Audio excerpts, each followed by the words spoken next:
أعوذ بالله من الشيطان الرجيم. بسم الله الرحمن الرحيم. الحمد لله رب العالمين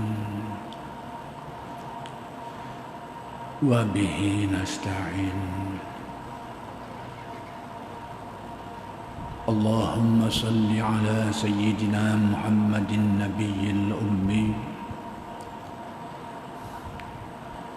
وعلى آله وصحبه وسلم. رب اشرح لي صدري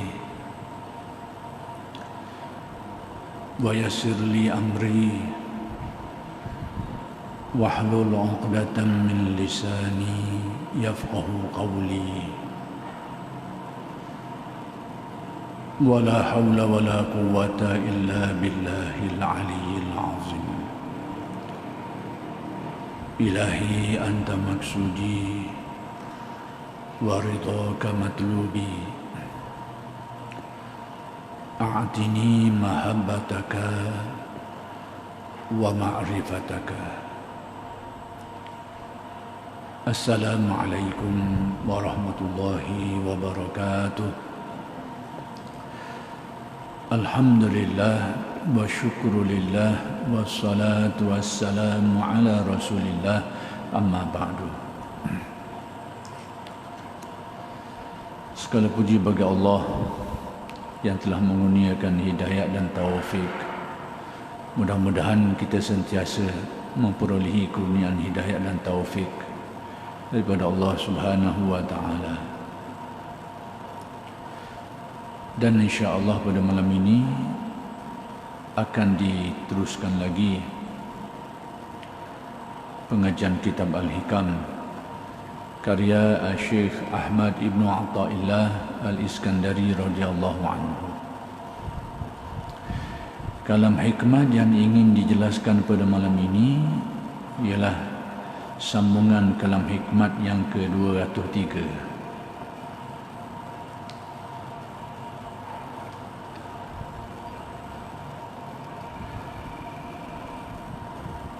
Ibrahim Al-Khawas berkata, seorang sufi tidak harus memilih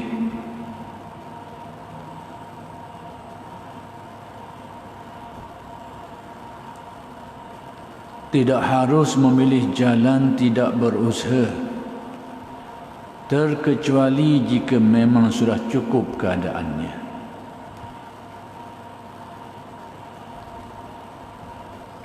Jadi Ibrahim Al-Khawas ini ada menyatakan mengenai sikap seseorang sufi. Sufi dengan erti orang yang menghayati tasawuf, orang yang kukuh penghayatannya terhadap tasawuf. Itu yang dinamakan sebagai sufi, orang yang sudah teguh penghayatannya. Jadi beliau berkata, seseorang sufi ini tidak boleh pilih untuk tidak berusaha. Dengan erti dia tidak boleh untuk memilih suatu keadaan tidak berusaha dengan erti berserah bulat kepada Allah. Berserah bulat di sini dengan erti tidak berusaha lah. Bukan berserah bulat pada keyakinan hati. Berserah bulat dengan erti tidak berusaha apa-apa. Zahirnya itu tidak melakukan apa-apa usaha untuk memenuhi keperluan hidupnya. Itu maksudnya. Jadi kata Ibrahim Al-Khawas, seseorang sufi ini tidak patut seperti itu. Maksudnya dia kena berusaha untuk memenuhi keperluan hidupnya itu, kecuali memang dia sudah memiliki sesuatu yang mencukupkan keperluannya, seperti dia orang yang berharta,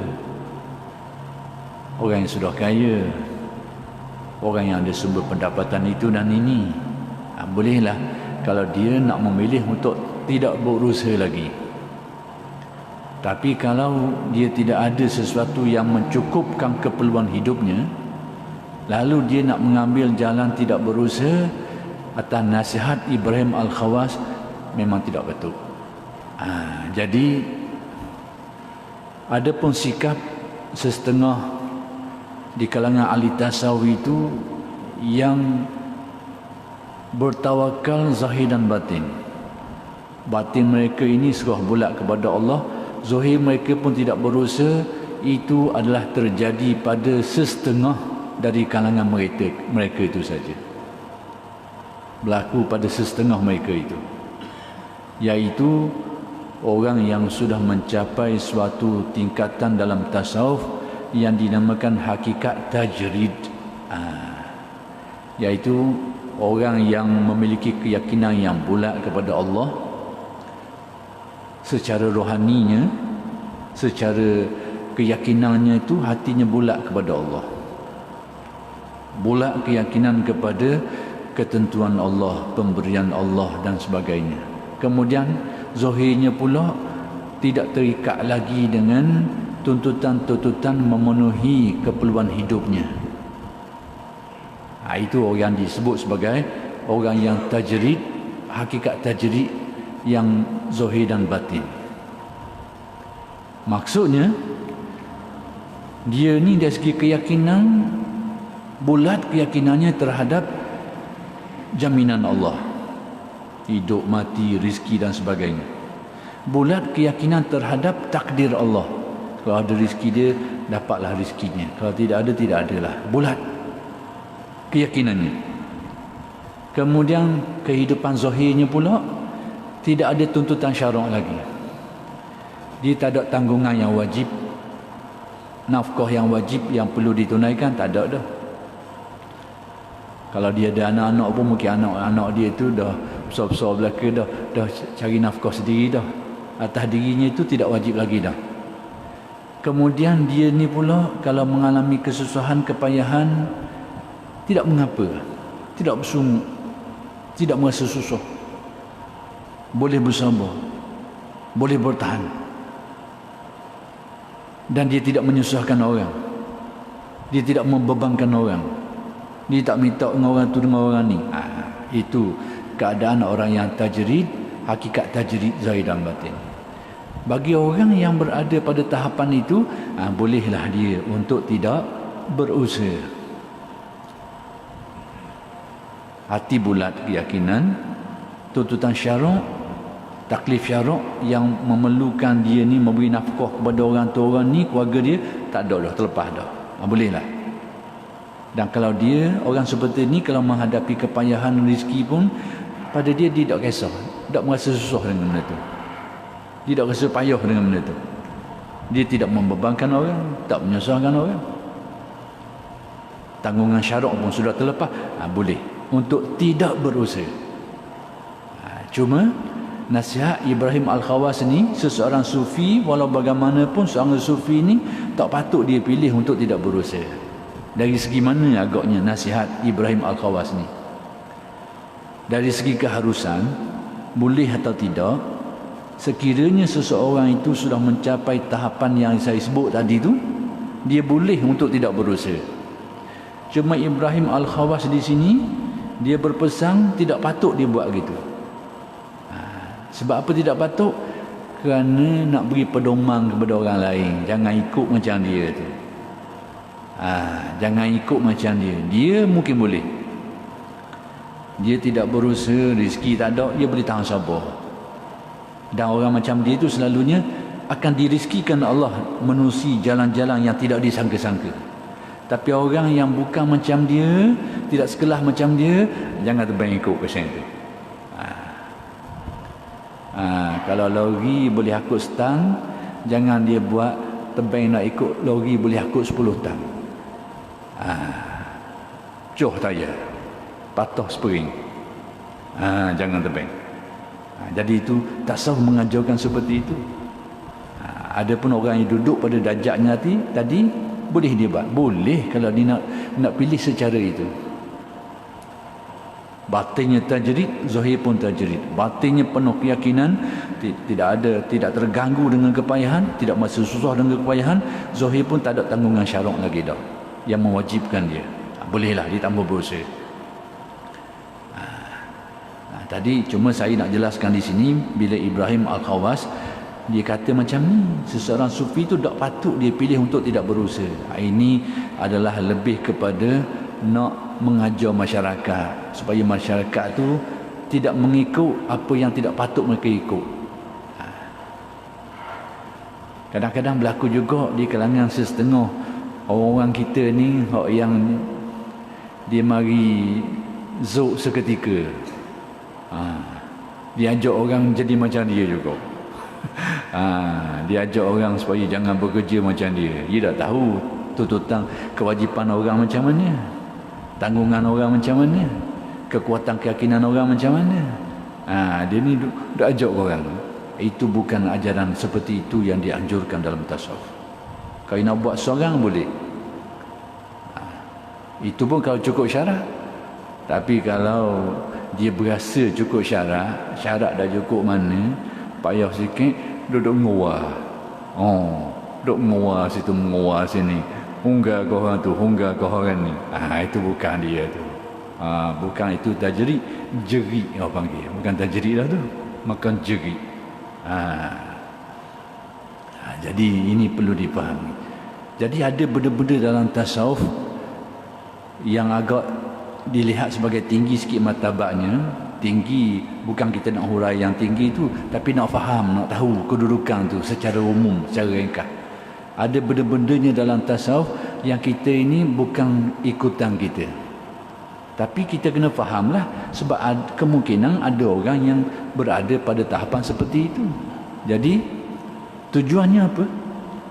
Tujuannya, kalau kita melihat seseorang yang soleh itu tiba-tiba tak bekerja, jangan kita mudah-mudah tuduh dia muni malah lah, muni gitulah begini. Jangan mudah-mudah tuduh. Ada kemungkinan dia duduk darjah tu, tapi kita itu bukan bahagian kita. Bukan bahagian kita. Itu tujuan kita mengaji ilmu ni, supaya kita tidak mudah buruk sangka kepada orang yang andai kata kita jumpa memang betul-betul sungguh situ. Dan demikian juga dengan panduan ini, kita boleh tengok orang yang lebong. Orang yang lebong ni orang yang bohong. Dia menunjukkan watak sepertilah ahli sufi yang duduk pada martabat yang saya sebutkan tadi. Tapi tengok keadaan dia tu, tak jadi mana. Tak boleh makan seharian kok mula. Mula membeban, menyusahkan orang tu, menyusahkan orang ni. Dia bebankan orang tu, bebankan orang ni. Itu bukan dia. Itu bukan dia.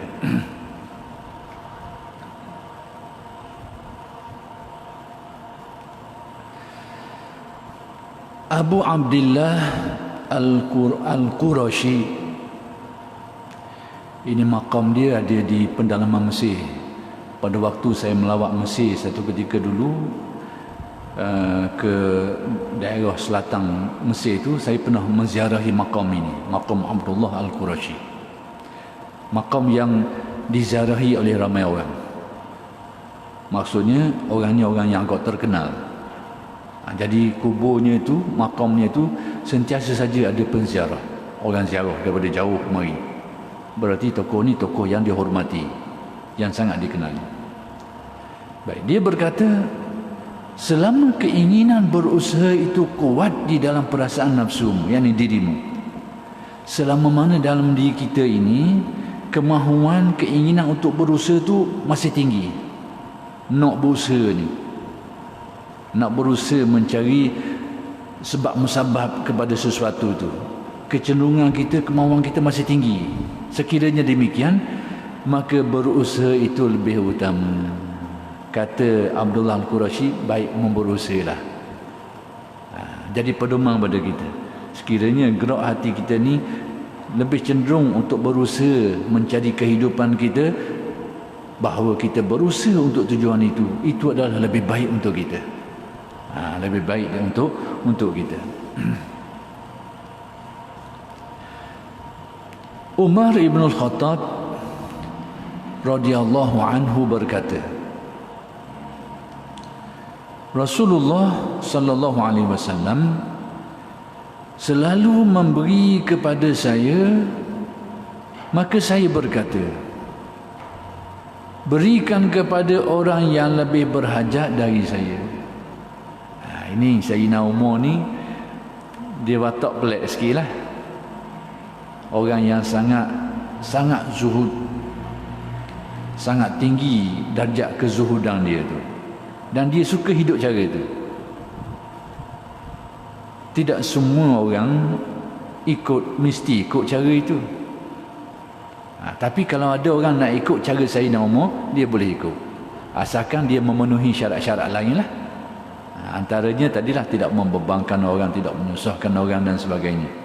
Ada syarat-syarat lain. Tapi kalau dia suka hidup pasal itu, boleh. Sebab itu kalau kita belajar tasawuf,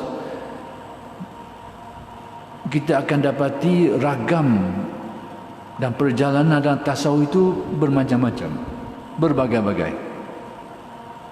Ada di antara mereka itu yang kaya raya, ada di antara mereka itu yang tersangat zuhud sehingga tidak memiliki apa-apa, ada juga.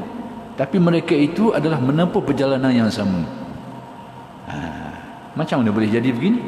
Sebab tasawuf itu bukan diukur dari penampilan zahir. Itu adalah watak-watak yang ada faktor-faktor tertentu yang menentukannya. Ada pertimbangan-pertimbangan tertentu yang menyebabkan ahli tasawuf setengahnya hidup gaya-gaya, setengahnya hidup gaya zuhud, setengahnya hidup gaya tekun ibadah, setengahnya hidup sibuk di dalam urusan-urusan kemasyarakatan dan bermacam-macam. Wataknya tak sama. Al-Imam As-Sahrawardi, dia telah menyenaraikan beberapa pattern ahli tasawuf ni, ahli-ahli sufi ni, golongan-golongan solihin ni, awliya ni. Ragam-ragam mereka ini berbagai-bagai. Bahkan ada di antara mereka itu yang gaya hidup mereka ini suka travel, suka musafir.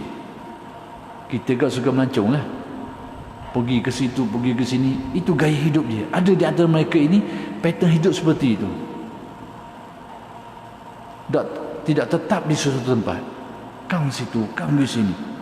Tapi perjalanan itu adalah membantu gaya hidup seperti itu mengukuhkan spiritual dia, mengukuhkan kerohanian dia. Ada benda yang didapat dalam perjalanan dia tu.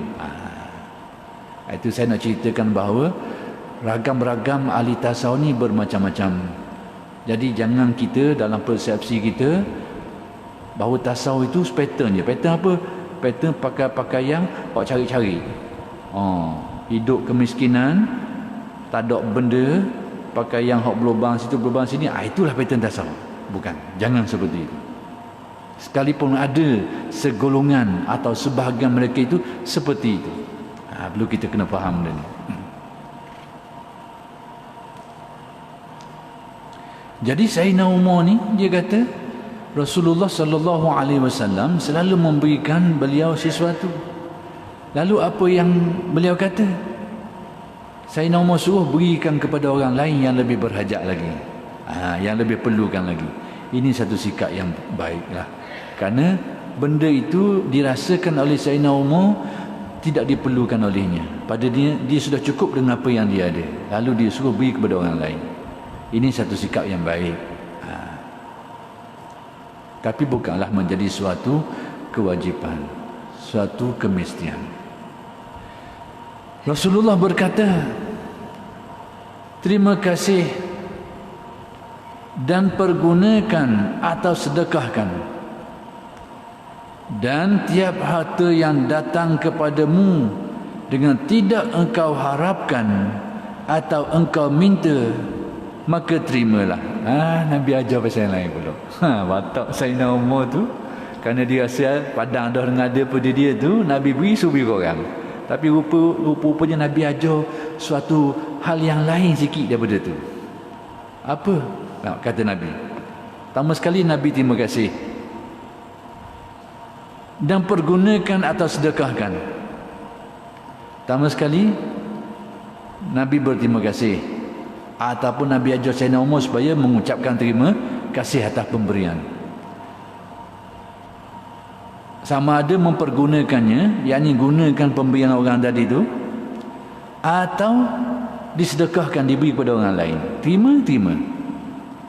Dan terima kasihlah kepada orang yang memberi kepadamu itu, sebab yang mendatangkan nikmat kepadamu itu. Bersyukurlah, terima kasihlah kepada dia.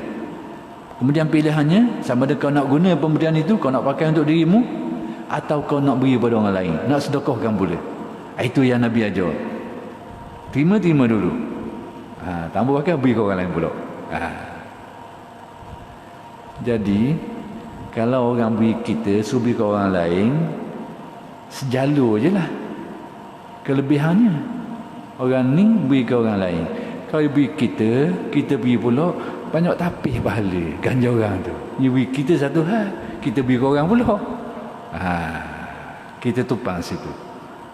Banyak dari segi fadilat. Kalau ini kalau kita nak tengok dari segi fadilat, dari segi ganjaran lah. Maksudnya apa yang Nabi ajarkan tu rupanya di sebaliknya tu banyak fadilat kelebihannya. Orang beri, kita terima, satu hal dah. Orang yang beri tu dapat fadilat, kita terima kasih ke dia, kita tunaikan apa yang diajar oleh Nabi, satu hal dah. Kemudian kita, kalau kita guna, kita manfaatkan dia, satu hal dah. Atau kemudian kita sedekahkan pula kepada orang lain, satu hal lagi. Banyak tapis itu. Banyak manfaat.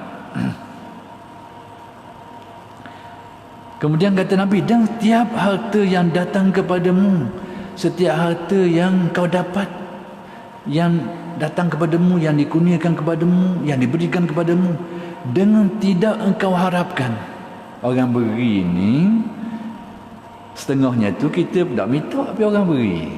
Kalau kita minta orang beri tu, memang kerana orang beri kerana permintaan kita. Sekarang ni kita tak minta, tapi orang beri. Baik, kalau yang semacam ini, apa yang sepatutnya dilakukan? Baik, apa kata Nabi? Dengan tidak engkau harapkan atau engkau minta. Kita tak minta, kita tak harapkan, tapi orang beri, maka terimalah. Nabi ajar pesan supaya terima. Apa yang kita tak minta, apa yang kita tak harapkan. Tapi kalau orang beri, terima yang itu. Dan yang tidak, maka terimalah.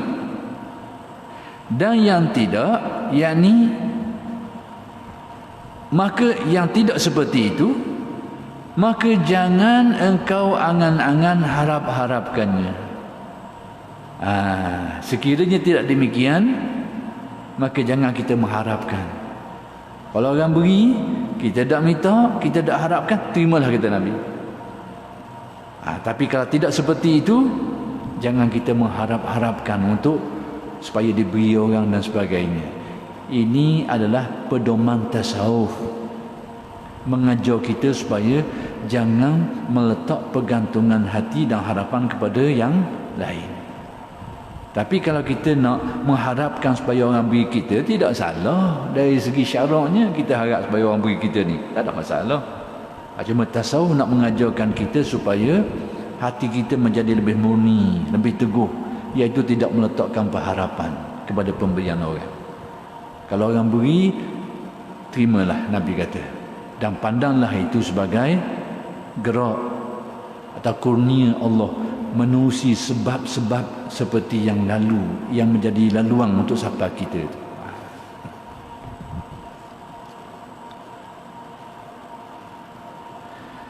Al-Masi, yakni Sulaiman radhiyallahu anhu berkata, ada seorang pemuda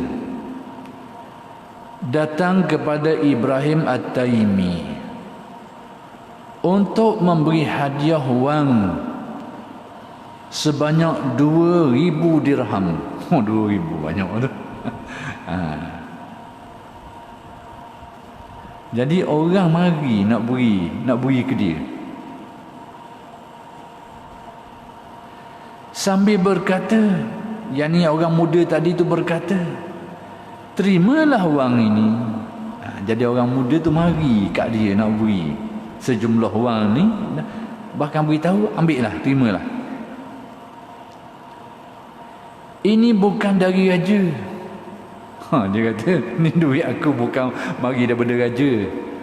Sebab apa dia beri tamsilan begitu? Kitab-kitab tasawuf membahaskan mengenai sumber kewangan. Dan agak detail perbahasan dia lah. Yang dikatakan daripada raja ni, raja yang dikenali bahawa 100% sumber kewangannya itu daripada sumber-sumber yang diharamkan. Kita ni kalau tahu bahawa sumber kewangan yang diberi kepada kita ni 100% tu adalah daripada sumber yang haram, memang tak boleh kita ambil. Dan kita yakin. Sekiranya kita tidak tahu, harus kita mengambilnya. Bahkan ada kalanya aula, afdal kita mengambilnya. Bagaimana dengan orang yang kita tahu separuh-separuh? Kita tahu dia ada sumber pendapatan yang halal, separuh lagi tu sumber pendapatan yang tak halal, kita tahu. Kemudian diberi kita. Pedoman tasawuf yang berikan kepada kita halal pada kita mengambilnya. Dengan harapan mudah-mudahan yang sampai kepada kita tu daripada sumbernya yang halal. Sekalipun kita tahu sumber dia tu ada separuhnya daripada yang haram, harus kita mengambilnya. Itu pedoman yang diajar dalam kitab-kitab tasawuf. Maksudnya biarlah kita ni lebih berbaik sangka daripada berburuk sangka. Kecuali kita yakin 100%. Dan yakin pula tu. Kalau 1% tak yakin pun tak boleh kok. Ni yakin sungguh. Barulah kita tidak boleh mengambil. Jadi orang ni kata ni bukan dari raja. Dengan arti, dengan tafsiran bahawa atas kefahaman raja yang diketahui memang duitnya duit dak bercomel lah, diyakini. Jadi orang ni khabar gitu ni duit aku sendiri ni bukan daripada sumber yang diragukan. Itu maksudnya. Juga bukan wang syubhah dan lain-lainnya. Bukan juga duit ni duit yang syubhah, duit yang ada kesamaran dan sebagainya. Maksudnya duit ini bukanlah daripada sumber yang tidak halal atau yang diragukan. Dia beri kepada Ibrahim At-Taimi ni. Baik, jawab Ibrahim, semoga Allah memberkati hartamu. Dia doa gitu, mudah-mudahan Allah Ta'ala beri berkat pada hartamu itu dan membalas engkau lebih kebaikan, dan terima kasih. Lalu ditolaknya wang itu. Mula-mula dia doa dulu, mudah-mudahan Allah Ta'ala berkat hartamu ini, kemudian memberi balasan kebaikan kepadamu, kemudian dia kata terima kasihlah. Lepas tu dia tolak pemberian tu, dia tak ambil. Ini sikap Ibrahim At-Taimi. Kita tengok apa sebab.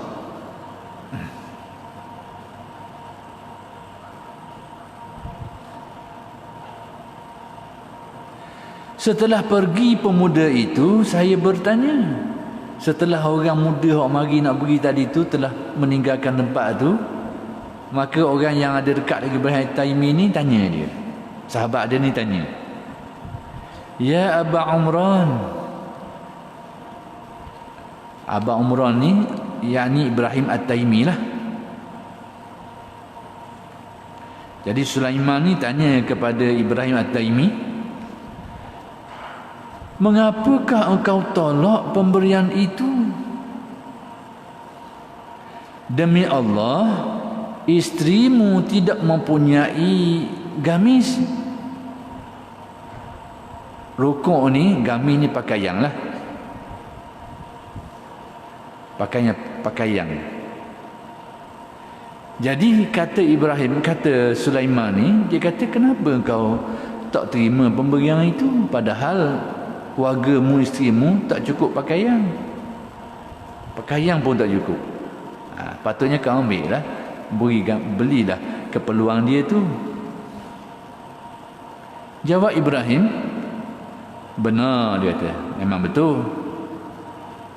Tetapi anak itu masih muda. Orang yang beri itu tu masih muda sangat lagi. Belum banyak pengertian atau pengalaman, tak ada ilmu mana, tak ada pengalaman mana lagi. Saya khawatir kalau ia kembali ke kampungnya lalu memberitahu kepada teman-temannya, ada kebimbangan aku, kata Ibrahim, nanti kalau dia balik kampung dia akan kabur ke kawan-kawan dia. Apa benda? Saya telah memberi kepada Ibrahim 2,000 dirham, maka hilang pahalanya. Aku takut orang muda ni jiwa ilmu tak cukup, ilmu tak banyak, pengalaman tak banyak. Aku bimbang kebaikan dia tu tak ada benda lagi. Dia beri ke aku, balik kampung dia duk cerita kawan dia pula, aku beri ke orang tu gini-gini ni. Sebab tu aku dah ambil supaya dia tak buat munduk lagi. Buat munduk. Jadi rupa-rupanya dia dah ambil ada sebab. Ada sebabnya. Dan ini tidaklah berlawan dengan apa yang diajar oleh Nabi tadi supaya terima. Sebab Nabi ajar kalau engkau tidak mengharapkan, tidak meminta diberi, terimalah, kata Nabi. Jadi tiba-tiba yang ini ni tidak seperti itu. Apakah dia melanggar atau tidak menuruti ajaran Nabi, sekalipun tidak menjadi kewajipan, dia tidak mengikuti anjuran Nabi ni, rupanya dia buat ini ada sebab-sebab lain. Ada sebab-sebab lain. Itulah yang perlu kita fahami. Jadi kalau kita ni akalan pendek, baca hadis tu, riwayat tu, tiba-tiba baca cerita ni, tak betul ni ahli tasawuf, dah ikut apa yang Nabi suruh. Ini kadang-kadang akal orang muda. Akal orang muda cepat dah lalu. Jadi baru dipahami sebab apa dia buat seperti ini. Bukan kerana tidak mengikuti syur yang diajar oleh Nabi, tapi ada pertimbangan lain. Inilah, seperti inilah yang perlu kita teliti, perlu kita perhatikan sikit. Lebih-lebih lagi hari ini ni, kebimbangan kita hari ini ni, golongan-golongan ahli ilmu hari ini ni, golongan-golongan ahli ulama kita hari ini ni, agak gaduh sikit bab ni, tergesa-gesa sikit. Cepat menyalahkan itu, menyalahkan ini. Ini tergesa-gesa. Dan tidak heranlah Nabi pun dah beri pedoman kepada kita tentang fenomena yang akan berlaku dalam kalangan umat ni di akhir zaman. Antaranya hudasa al-asnan. Hudasa al-asnan ini iaitu muda, orang yang muda umurnya. Maksud muda umurnya itu sebenarnya bukan umur yang muda, tapi watak yang muda. Orang muda ni gaduh, tak sabar mana, tak mikir panjang. Itu antara watak yang akan kita temui berlaku dalam umat ini. Sikap-sikap penuh emosi, pendek gaya berfikir, tidak cermat dalam penilaian, lepas tu tergesa-gesa, caduh orang panggil. Ini watak-watak ni kita akan temui berlaku dan menjadi masalah kepada umat ini. Kita akan jumpa. Baca dah habis lagi, menyalah lalu dah. Teliti, nak meneliti, nak mempertimbangkan, menilai dengan sama, kadang-kadang tergelang buah tu. Ini berlaku dalam sikap sebahagian ahli ilmu kita hari ini.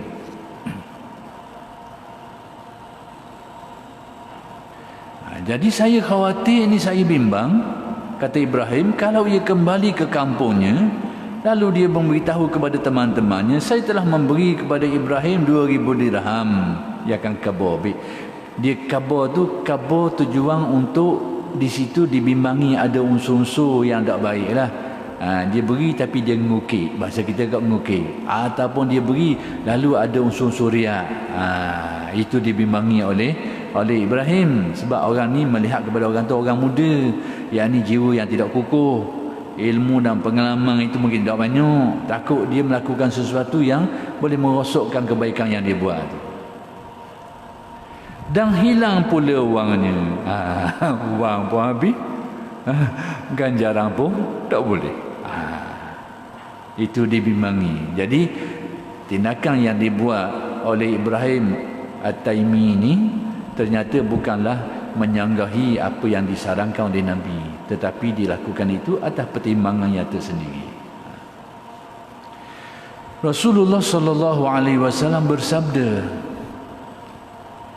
siapa yang menolak rezeki yang diberi oleh Allah tanpa minta-minta, maka sesungguhnya ia telah menolak pemberian Allah.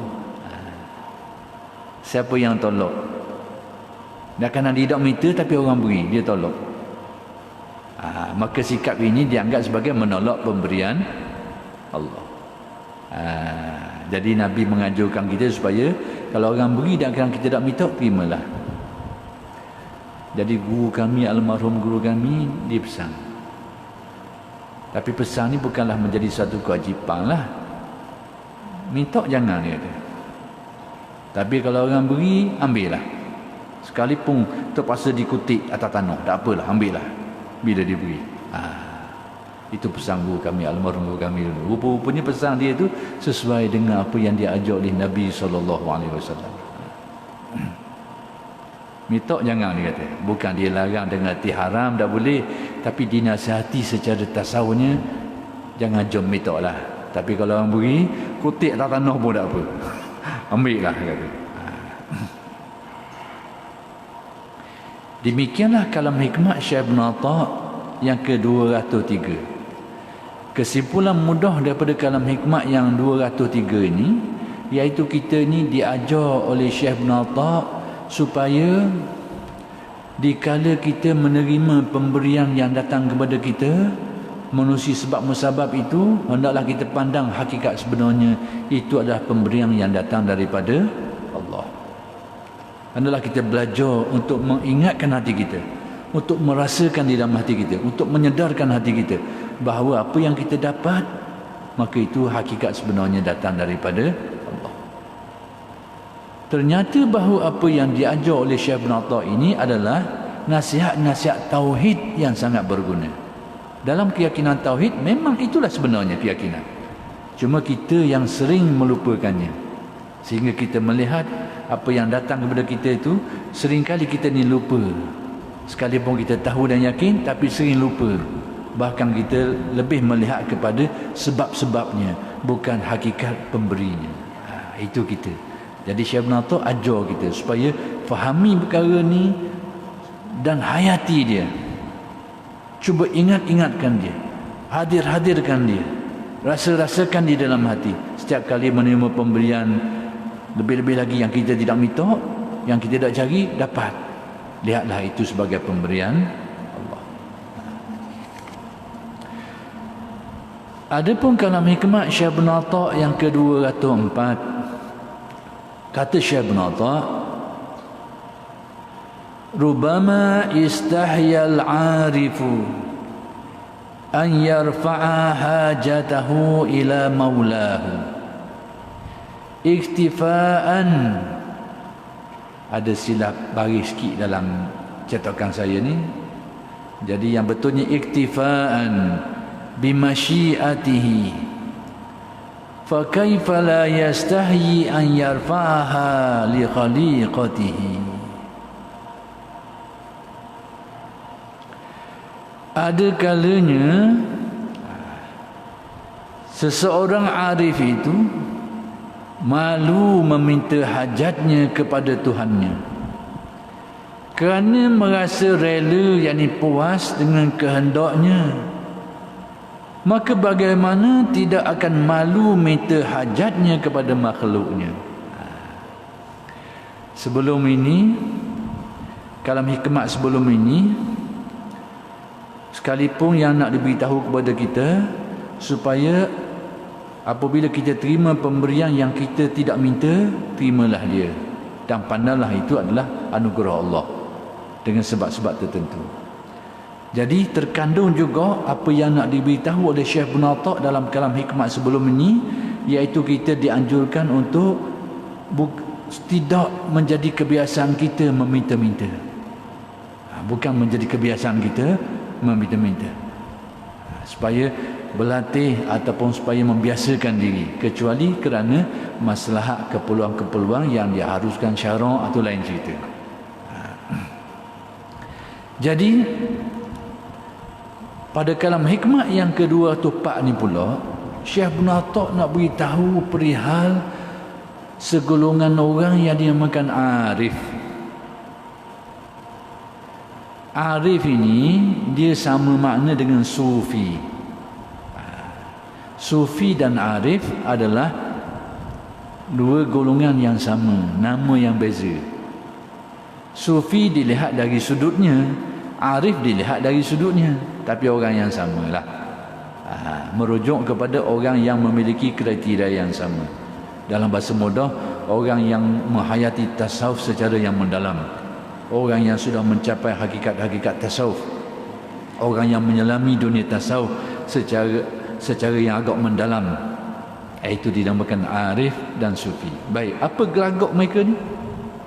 Kata Syekh Ibn Atta, ada kalanya ni kena faham lah, bukan semua. Bukan selalu. Anak kabarnya ada kalanya. Ini bahasa-bahasa gini ni kalau kita tak faham, kadang-kadang jadi salah sangka. Kalau kita faham perkataan ni, kalau terlepas pandang, kita akan buat tuduhan yang buruk lah kepada ahli tasawuf. Ahli tasawuf ni tak kami tok. Satu hal, memang dia ajar gitu dia tu. Tasawuf ni ajar supaya jangan mitok. Sebab tu syaring ada kalanya, bukan sentiasa. Dalam keadaan tertentu, baik. Dalam keadaan tertentu ada kalanya seseorang arif ni dia merasa malu untuk minta keperluan dia, hajat dia tu kepada Allah. Dengan arti dia rasa malu nak berdoa, nak minta sesuatu. Nak minta sesuatu dengan jalan berdoa. Ada kalanya, bukan semua gitu, bukan sentiasa gitu. Ada kalanya. Kena faham molek. Saya cermat sekat sini ni sebab ini lubang-lubang yang selalu disalah tafsir. Lalu dengannya lah dituduh ajaran tasawuf ni sebagai menyeleweng, menyimpang dari ajaran sunnah Nabi Muhammad sallallahu alaihi wasallam. Ni kena cermat sini. Ada kalanya. Bila sebut ada kalanya, seseorang arif tu dia malu untuk menyatakan hajatnya melalui doa, berarti dalam keadaan yang lain mereka sentiasalah berdoa, minta, mohon hajat, cuma ada kalanya. Itu dia, ada kalanya. Baik, sebab apa? Dia tidak memohon, menyatakan doanya kepada Allah melalui doa, bermohon dengan jalan berdoa, kerana sebabnya iktifaan bimasyiatih, kerana dia rasa cukup dengan apa yang dikehendaki, ditentukan Allah terhadap dirinya. Nanti kita akan lihat. Kerana dia pandangan hatinya itu sedang jelira. Jelira apa? Jelira merasa senang apa yang ditetapkan Allah kepada aku tu, waktu lebih aku suka. Hati dia rasa senang situ. Jadi aku, hajat-hajat yang aku ada ni aku rasa tak apalah. Aku rasa lebih senang hatiku dengan terima apa yang Allah Ta'ala tetap pada aku. Zuk dia gitu. Rasa hatinya macam tu. Jelira hatinya macam tu. Jadi pada waktu itu dia rasa malu nak kabur hajat dia, nak minta hajat dia dalam berdoa, kerana merasa senang untuk berserah kepada Allah lah. Hati dia cenderung ke situ.